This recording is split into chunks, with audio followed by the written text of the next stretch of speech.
Mr. Speaker. Phil Twyford. Thank you, Mr. Speaker. We had a rare, candid moment from the national benches when the Honourable Tony Ryle was speaking, and he told the House that the national government's priority was growing the debt. We really appreciate, sir, on this side of the House, we appreciate that level of kind of honesty. We appreciate the national government finally coming clean and admitting that they are, in fact, the gold medalists of debt. They've borrowed more than any government in New Zealand history. They're doing it week after week after week. Billions of dollars put on the credit card for future generations to pay. And sir, I only wish that we could look forward to that kind of candid honesty from the national benches when it comes to housing, because this is an area, sir, that New Zealanders care deeply about. And as the New Zealand Herald commented a few days ago, the national government's policy on housing is, and I quote, is as insipid as it is ill-directed. That's the New Zealand Herald, sir. The National Party is floundering around. They have no idea what to do about a housing crisis that is afflicting our nation. First home buyers are being locked out of the housing market in ever-growing numbers. Our rates of home ownership are going through the floor. We used to pride ourselves as a country on our rates of home ownership, and in Auckland recently, the home ownership dropped below 60% for the first time in a century, sir.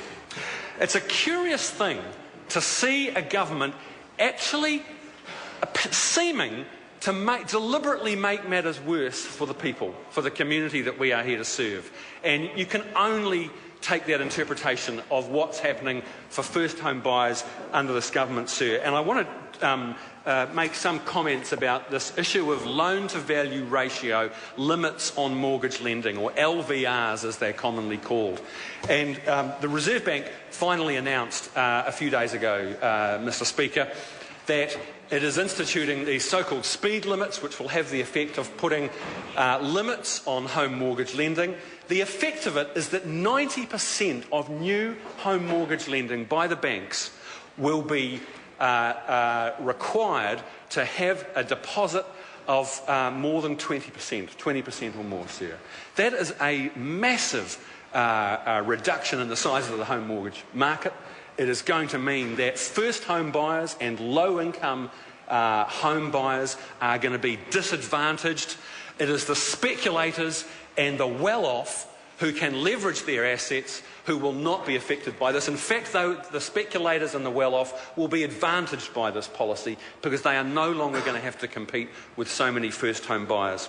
So now, in question time, I want to remind the House that the Finance Minister, Bill English, tried to shrug off the responsibility for this policy, when in fact in May the government negotiated with the Reserve Bank a memorandum of understanding giving the Reserve Bank the powers to use these so-called speed limits on home mortgage lending. And the Reserve Bank governor's own words say that they negotiated a memorandum of understanding to agree with the government that it would be able to use these powers and how those powers would be outlined, sir. And yet we saw the Finance Minister shrugging off responsibility and saying, no, it's nothing to do with the government, it's the Independent Reserve Bank. Well, what a load of rubbish. This is the government's policy. They negotiated an agreement with the Reserve Bank. It's going to damage the interests of first home buyers in this country. And it was only after John Key had negotiated that memorandum of understanding with the Reserve Bank that he had an afterthought and started publicly musing about an exemption for first home buyers. Well, it's too late. The Reserve Bank Governor, once that memorandum was in place, the Reserve Bank Governor didn't have to worry about that. The Reserve Bank, understandably, is more concerned about financial stability. And it's not good enough for the national ministers to come to this House and cry crocodile tears about first home buyers. They handed a loaded gun to the Reserve Bank. The Reserve Bank has pulled the trigger, and now the government is offering band-aids to the first home buyer who's lying on the ground bleeding, offering tinkering changes to Welcome Home Loans and KiwiSaver. It's an absolute joke. The government has stuffed up the management of this issue. First home buyers are getting it in the neck, and it's the government who has responsibility. This government's policy on housing, sir, can be summed up by saying that it is trust the market and blame the councils. They have nothing to offer for Kiwi first home buyers, unlike Labor, who will crack down on speculators and build 100,000 affordable homes. Colin King. Thank you, Mr. Speaker. On